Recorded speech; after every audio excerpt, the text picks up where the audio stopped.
What's up, guys? It's your boys Wokey back out with part 2 from yesterday's video of Chris Watts from Dr. Phil exposing Chris Watts' mistress, Nichol Kessinger.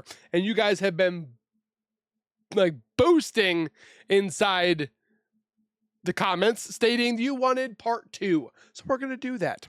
So before we go any further, you guys go do me a solid favor and subscribe to my YouTube channel by hitting that white bar icon down the bottom right. Hit the bell icon next to it, so when I do post videos like this one, you guys will get that little ring notification that I've posted that video, and then you guys can watch, comment, like, and share. And again, thank you so much for the support. But don't forget to support the video down below, which is Midnight Rabbit Hole. Go give them some love, subscribe, comment, like, and share.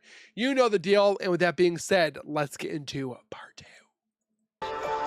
If he thought Nichol felt he would have divided loyalties, that she would always be second to his existing family, to his existing children. No! Maybe not to Shanann, but Celeste and Bella. Would she always... She was not going to be first, she ain't going to be second, she ain't going to be third. She was going to be fourth all the way down the totem pole. And she hated it. ...be the other woman. If he thought that was a big concern of hers, and that he might lose her because she was threatened by his children, could that be the answer to why he couldn't just leave? Why he had to get rid of the children and his wife permanently? I still don't think that the children were in the initial plan. I could be wrong. Did he really just want to be with Nichol at any cost? And had she messaged to him that she wasn't going to be second fiddle to anyone or anything? And had he interpreted that to mean, you better show up with a clean slate, buddy?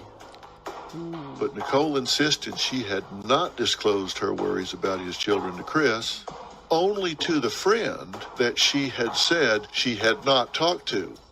Because remember, she said she didn't tell anybody. The police have a witness here, a helper here, that lies one minute, tells the truth the next. So you have to wonder, are you lying now or are you lying then? Because you know she's lying both. You just don't know when. Which is a lie, which is the truth. But she says she didn't tell Chris. She was just venting to a friend. This is right after she said she didn't vent to anybody. Did you ever say anything to him about, Never. anything about his kids being a problem? Lies. Anything about his wife being a problem? Never. This shocked me just as much as I think it shocked the rest of the world. He's so disgusting. I highly doubt that, because we're still shocked, and yet she's hidden, quiet, not talking, silence. I'm so ashamed of him. Why? How? I don't even understand how you could, bring yourself to do that for somebody who's, that big.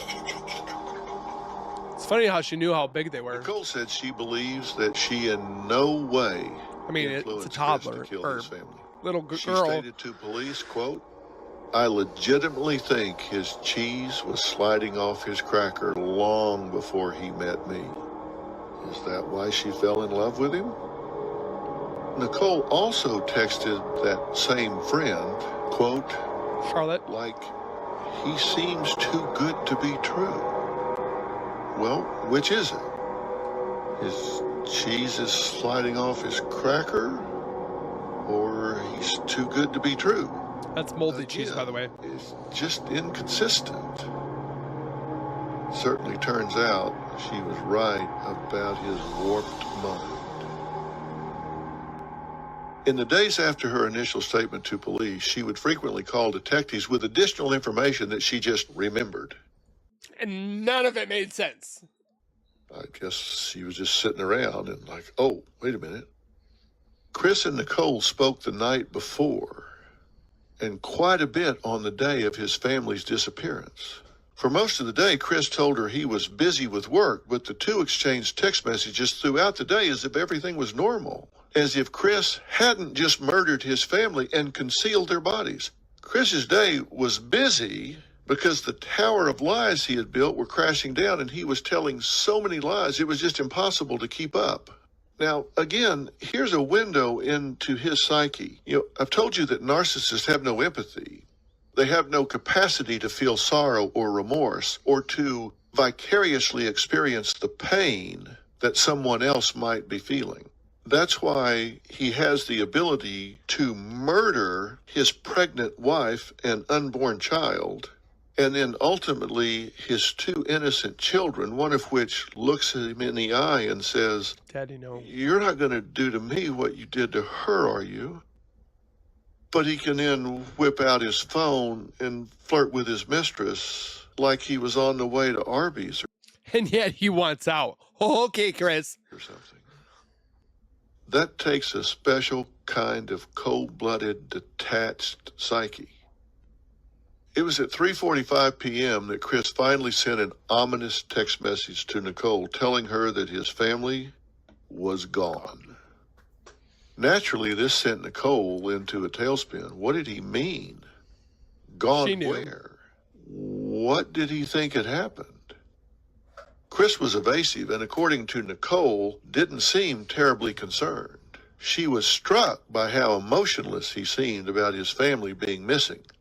Instead, Nichol told police that Chris remained vague with his answers regarding what was going on and kept trying to change the subject, which of course made her suspicious.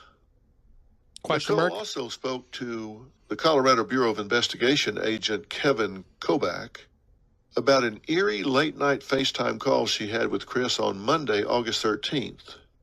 Now, remember, his wife and children had been missing since that morning. And he's still talking to his mistress. We were talking a little bit, but he was laying down on a mattress that didn't have any sheets on it. And I remember asking him, where's your sheets, And he's like, oh, I washed them. And I remember he was saying that he was cleaning the house to try to keep busy, to take his mind off of things. I didn't honestly think that much about it originally because that man is... How many people watching right now, if you heard that a person was washing sheets and their family is missing, you'd be like, oh, I know he's doing something wrong. He's doing something. He's covering up. And she's like, I didn't think he knew anything. Are you kidding? Just saying. Always cleaning. He is very, very, organized, meticulous, clean individual. So it did not seem like a super red flag to me. On his days off, he organizes. It's what he does. But something that just kind of dawned on me last night is he made the comment directly after that. He said, I had to wash the kids' sheets. He was like, they smell. And I was thinking about that last night, and I'm like, this man keeps that house so clean. That's the cleanest house I've ever seen. Why would his kids' sheets smell bad? Of course, we now know why Chris had no sheets on his mattress. Remember, police found bed sheets in the trash at the Watts residence, and also a bloodied sheet wrapped around Shannan's deceased body. A drone search located a lone bed sheet on the oil field property. This aerial discovery was what initially led police to finding the bodies of Shannan, Bella, and Celeste.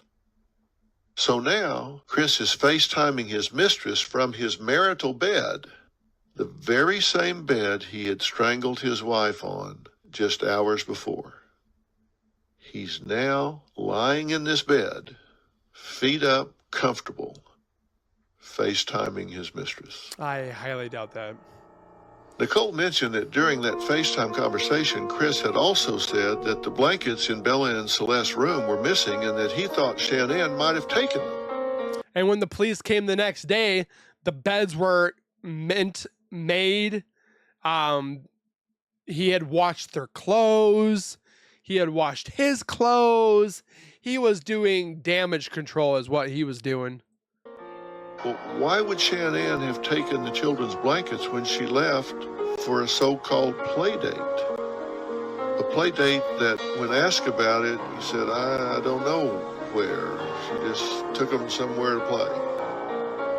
By Tuesday the 14th, Chris and Nicole's romance, well, it was just abruptly over. All of their remaining correspondence had to do with Nicole confronting Chris about lying about Shannon's pregnancy. According to Nichol, Chris kept trying to change the subject and would not give her any straight answers. Now, of the many lies Chris Watts has told, this one has got to be one of the most cruel and frankly stupid. When Nichol demanded answers about Shannon's pregnancy and why Chris had not told her about it, Nichol says Chris told her that he didn't know until the day that Shannon disappeared that she was expecting. He then told Nichol that he was not the father. According to Nichol, she said it was at this point that she realized she was dealing with a serial liar. If he could lie about this, she thought, what else was he capable of? They both were serial liars. Nichol expressed to detectives that she was concerned about how the media would perceive her. Chris and Nichol were both worried about their image. They didn't want to be judged for the one part that they had negative in their lives. They wanted to be looked great in front of people and not have their name tainted because it might ruin their jobs in the future or whatever have you. Scandalous internet searches were splashed across headlines. It seems like she knew this would be inevitable because of the media culture. She tried to prevent this by deleting her browser history, she thought. Of course, the internet never forgets. So now it just looked even worse. Not only did she have these searches, she had tried to bury the searches. She had tried to hide the searches. She had tried to destroy the searches because of her SIM card. She tried to destroy every little bit of evidence that connected herself with Chris. And that's an innocent person? And she got caught trying to dump that data. And they're like, okay, you're fine. Chris becoming the prime suspect in Shannon's disappearance, Nichol also researched Shannon Watts and Chris Watts online frequently, sometimes for hours. Every time Nichol searched for information on Chris and Shannon Watts, she would immediately delete the search right after. The same day, Nichol also browsed Google for the following questions. Quote, can cops trace text messages? And quote, how long do phone companies keep text messages? As well as, quote, difference between text message content and text message detail. This is all according to police documents. What she should have researched first was, can police track Google searches? After her initial statements to police, after Shannon and her daughter's bodies were found, get this. Nichol searched, quote, Amber Frey. Then she searched, quote, Amber Frey net worth. Or net worth, book deal. Then she searched Amber Frey book deal. And then she searched, do people hate Amber Frey?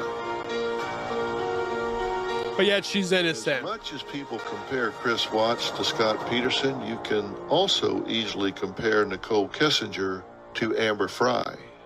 At least Nichol Kessinger appears to compare Nichol Kessinger to Amber Frey. I assume since she does, other people do. There is one difference that seems to be commonly believed, and that is that Amber Frey 100% did not know that Scott Peterson was married. And that's a fact. We've Nichol seen that. Kessinger 100% did know that Chris Watts was married. Amber Frey went on to write a book, to be the subject of movies about her life story, and to live a successful and happy life. So what has become of Nichol? Silence. In this day and age, we know there's a legal court and there is a court of public opinion. And with Twitter and Facebook, those judgmental voices are louder than ever. Certain commenters online were vicious, even alleging that they were convinced that Nichol had something to do with the murders. There was even an online petition circulating called Investigate Nichol Kessinger. There's like 19 of them still going that total up like 90,000 signatures. And yet nobody bats an eye to do anything about this. When it came to Chris and Nicole's relationship, many believed Nicole's search history and emails proved she was lying, and she knew damn well she was dating another woman's husband. The ping. Well, I don't think you really need her search history and emails to prove that, because she said as much to the police. She knew he was married. It's just where in the dissolution procedure she claims to think things were. He told her he was married, told her they were separated, told her things were going to wind down. So she knew he was married. Her behavior also made it seem like she was complicit in keeping their relationship a secret. They went to out-of-the-way bars and restaurants. They spent most of their time at her apartment. I noticed that the dog never goes to Chris. Like when I come home, my dogs are up my butt. But Dieter never goes to Chris. Dieter goes to like the girls. I've seen Dieter go to Shanann a few times. Heck, I've seen Dieter go to a couple police officers. But you never see Dieter go to Chris. In one of Nicole's messages to Chris, she told him she wanted to continue seeing him and asked, "Are we bad people?" Yes. But whether or not Nichol knew the actual truth about Chris's relationship, the outcome was the same. She had gotten involved with a married father whose face was now splashed all over the front of every newspaper and magazine in the English-speaking world. And the word murderer was right next to his name. No matter how much Nichol may have wanted to erase or delete Chris and their brief involvement from her life, oh, like she wanted to delete him, but then yet right next to his name. No matter how much Nichol may have. You see the necklace around here? I've said it before, and I'll say it multiple times. This necklace is from Chris. We see it in the picture that he sent to her.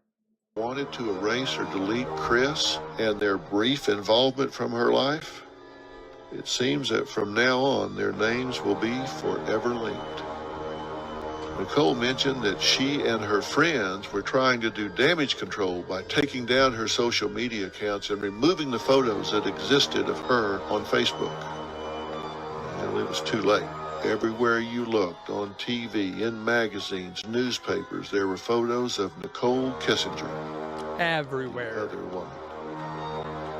It's likely there won't be a book deal in Nicole's future. There are alleged accounts of her going into witness protection due to the amount of harassment and threats that she has received since this all came to light. She has never given a televised interview. Me and my team have reached out to her several times ourselves. And people will tell you, if nothing else about me, is I give people an opportunity to tell their story. I want it. It's believable, unbelievable, outrageous, whatever. I give people a chance to tell their story. And then I ask the questions that people want to know the answer to.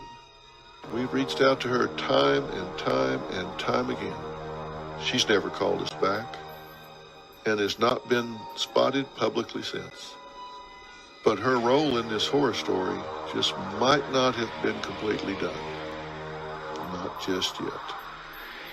On August 21st, 2018, Chris shuffled into court with his attorneys. Clad in an orange inmate suit, glasses and handcuffs, he was a far cry from the good-looking, all-American dad that he had presented to the world just days before. He looked somber, already older. It was over for him. The courtroom was packed. Everyone wanted to hear what Chris Watts was going to be. Apparently, there was another courtroom that was packed with more people. And I think there was another room because there were so many people that they had to watch it on the TV because there were so many people. The judge denied him bail. In the front row of the courtroom, Shannon's father, Frank, and his son, Frankie, sobbed while the charges were read. The DA's office charged Chris with 9 counts. He was charged with 3 counts of first-degree murder after deliberation for the deaths of Shannon, Celeste, and Bella Watts. Let me say that again. 3 counts of first-degree murder after deliberation. That means should have been 4. he didn't snap. This wasn't a crime of passion. He didn't fly into a rage. This was murder after deliberation, after thought. 2 counts of first-degree murder for causing the death of a person under the age of 12 while being in a position of trust. 1 count of unlawful termination of a pregnancy. 3 counts of tampering with a deceased body. If convicted of all 9 charges, Chris was potentially facing the rest of his life in prison and could face the death penalty. He made the decision to save his own life. I think he did that because he knew what he knew. And he knew that somebody, what was it? Oh, I can't remember where I read it. That he said to a cellmate, not Dylan, but a different cellmate, that he didn't want to die. Oh, how ironic that you don't want to die, but yet you took 4 souls away. this could be figured out pretty easy. Although he still maintained that Shanann had killed the children, so he killed her, Chris took responsibility for all 3 deaths in court. He pleaded guilty to the charges. In exchange, he would not face the death penalty. So, Chris was now behind bars for good. He should have never got a plea deal. And no matter what story he spun, he would pay for these heinous crimes. So the nightmare seemed over. The legal system seemed to have done its job. But as I've said many times, we do have a legal system. We don't have a justice system. Like that. You go to the courthouse to pursue charges. You don't go to the courthouse for justice. Because you walk up those steps, you go through that door, you go in that courtroom, and there's all this mahogany wood, and there's this judge up on the bench, and there's a big seal behind him or her. There's all this pomp and circumstance. There's a lot of words spoken, a lot of decisions handed down, verdicts meted out, but nowhere among them is justice. Because the only justice would be for Shanann, Celeste, Bella, and this unborn child to be back in this world. Agreed. That's not going to happen. That would be justice. But given the limits of the system, what could be done was done, and the nightmare seemed to be over. But investigators, not the prosecutors, but the investigators, well, they weren't quite done. After all this, they went back in to interview him again, one more time from prison.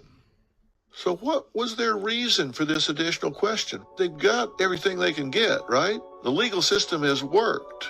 You can't try him for the same crimes twice. That's double jeopardy. So they've gotten all they're going to get. So what? And then when I sit there and say I do believe that they went there to find out more information about NK, people in the comments, or some people in the comments are like, that's not why they went there. They went there because they wanted to get this and this and this. I'm pretty sure that they wanted to know about Nichol. They even ask about Nichol, but they know more. I mean, honestly, I could tell you, I don't know at all. At least I can admit that. These other people, they're like, oh, I know everything. Do you? Why talk to him again? Well, we don't know for sure, but we do know that it would not make sense for them to be talking to him about further culpability on his part. Exactly. They already have him. He pleaded guilty. They had recovered the bodies. He's sentenced. Did it really matter what other details he added to the situation? He was locked up and paying the price regardless of what he now said. They wanted to know about NK. Had a theory. They strongly believe the reason the FBI went into that prison was because of none other than Mistress Nichol. Shannan's mother claims she believes investigators went in on a mission to get Chris to roll on his mistress. He did not, at least not yet. And again, she has never been implicated or charged with any crime. It turns out the worst thing that Nichol did, in the eyes of the law, at this point, is to fall in love with the wrong man. But whatever the reason was that they went in for, They came out with way more than they ever could have bargained for. He changed his story. They came out with a real confession from Chris Watts, an admission of exactly when and how he, not Shanann, killed his 2 beautiful and innocent daughters. To protect. And his entire confession was recorded on tape. We were able to find out what was on those confession tapes before anyone else. Shanann's parents were told the grim and horrifying details before they were released to the media, and they wanted to be the ones to tell the world. They didn't want this to come out from some third party. They wanted to be the ones that reported this because they wanted to dignify their daughter. Understand, at this point, the world had been told that their daughter had murdered their grandchildren. And they sat there powerless to do anything about it. They sat there with some people in America believing that their precious daughter had murdered their precious grandchildren. No way. And add that to the loss of their daughter and grandchildren, and it was almost more than they could endure. And finally, this monster excuse for a human being told the truth. I don't think it's the truth, though. The satisfaction of reporting that to the world. They contacted us. They wanted me to come there and help them tell that story. They would do an interview with me and reveal for the first time what Chris finally confessed he had really done to their beautiful daughter and their grandchildren, what he said to the children, what he said the children witnessed, and what their final words were to their, quote, daddy. So I flew to Pinehurst and sat down with them. And they told me not only what was in that confession, but what this had done to their family. And I'm going to tell you on the next episode of The Devil Beside Me. Oh, there's another? Husband. Oh, there's another one? Father. Killer. I need to find that episode. The Devil's Beside Me. Again, you can't tell me this woman being implicated with possible association with this murder, that she would give up everything she could to prove that she was innocent. Like, hey, I wasn't involved. Hey, take my phone. Here's my computer. Here's where I was. Here's my job. Here's my friends. Here's my parents. They all knew where I was. And she's like, I don't remember this phone call. I don't remember that phone call. I don't really remember where I was that day. I might have clocked in, but I don't remember when I clocked in. And yeah, that's about it. Like, and they were just like, yeah, we're cool with that. We believe you. And yet we're the ones that are crazy. I beg to differ. So definitely let me know if you guys want me to continue into The Devil's Beside Me. I didn't even know that he made another one. I'm going to have to look into that one.